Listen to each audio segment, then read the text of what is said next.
अब आगे बढ़ते हैं। केंद्रीय गृह मंत्री अमित शाह असम के दौरे पर हैं और देर रात ही डिब्रूगढ़ पहुंचे थे।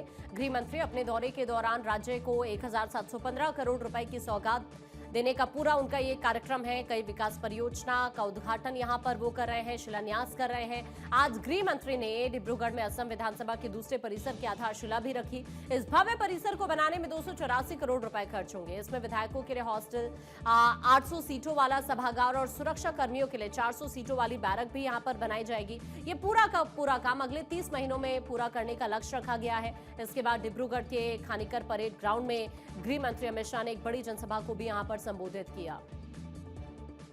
हेमंत जी ने और सर्बानंद जी ने ढेर सारी योजनाएं बताई हैं, मगर मैं आपको कह देता हूं, ये इसलिए हो रहा है कि मोदी जी के दिल में आसाम बस रहा है, इसलिए हो रहा है। आज कुछ भी हो, इंफ्रास्ट्रक्चर का डेवलपमेंट करना हो, सबसे पहली प्रायोरिटी हमारा आसाम है। आज वन्य जीव और पर्यावरण का काम हो, सबसे पहली प्रायोरिटी हमारा आसाम है।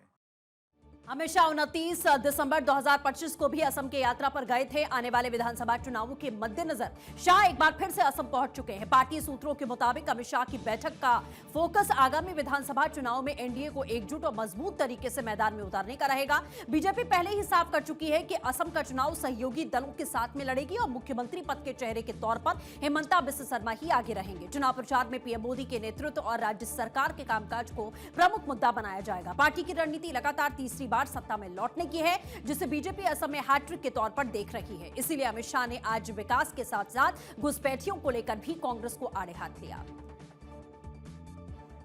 रेलवे हो, वाटरवेज हो, एयरपोर्ट्स हो या उद्योग लगाने हो, हर जगह पे भारतीय जनता पार्टी के नेता और हमारे प्रधानमंत्री नरेंद्र मोदी आसाम को प्रायोरिटी देते हैं। और कांग्रेस ने क्या किया?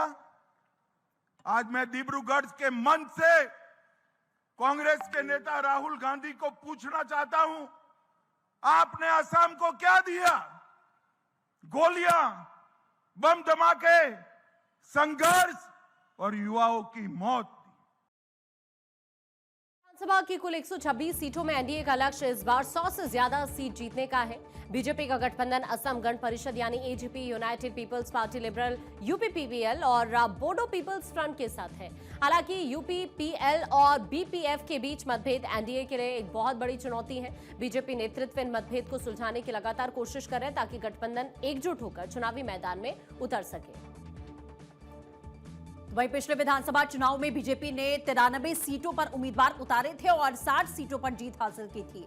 एजीपी ने 22 सीटों पर चुनाव लड़कर 9 सीटें हासिल की थी, जबकि यूपीपीएल ने 11 सीटों में से 6 सीटें अपने नाम की थी। कुल मिलाकर एनडीए को 75 सीटों पर सफलता मिली। इस बार बीजेपी की योजना है कि वो लगभग 95 से 100 सीटों पर अपने उम्मीदवार उतारे और शेष सीटें सहयोगी दलों के लिए छोड़ी जाएंगी। कुछ क्षेत्रों में चुनाव चिन्हों को लेकर लचीला फॉर्मूला अपनाने पर भी विचार किया जा सकता है ताकि स्थानीय समीकरणों के मुताबिक उम्मीदवार उतारे जा सके। एनडीए की रणनीति में बीपीएफ को दोबारा साथ लाना अहम माना जा रहा है। हालांकि यूपीपीएल इसको लेकर असहज जरूर है, लेकिन बीजेपी का प्रयास है कि सभी सहयोगी दल किसी साझा सहमति पर पहुंच जाएं। अमित शाह की बैठक में इस मुद्दे पर भी गहन चर्चा होना संभव है। हालांकि चुनाव से पहले बीजेपी ने संगठनात्मक मजबूती पर खास ध्यान जरूर दिया है। असम में कुल 31,486 बूथों पर पार्टी ने अपनी सक्रियता बढ़ाई है। पहले जहां 29,656 बूथ थे, वहीं हाल ही में 1,830 नए बूथ जोड़े गए हैं और ये विस्तार चुनाव आयोग के दिशा निर्देश के तहत किया गया है, जिसमें प्रति बूथ अधिकतम 1200 मतदाताओं की सीमा यहां पर तय की गई है। और इसके साथ ही अमित शाह डिब्रूगढ़ में खानीकर स्टेडियम का उद्घाटन भी उनकी ओर से किया गया।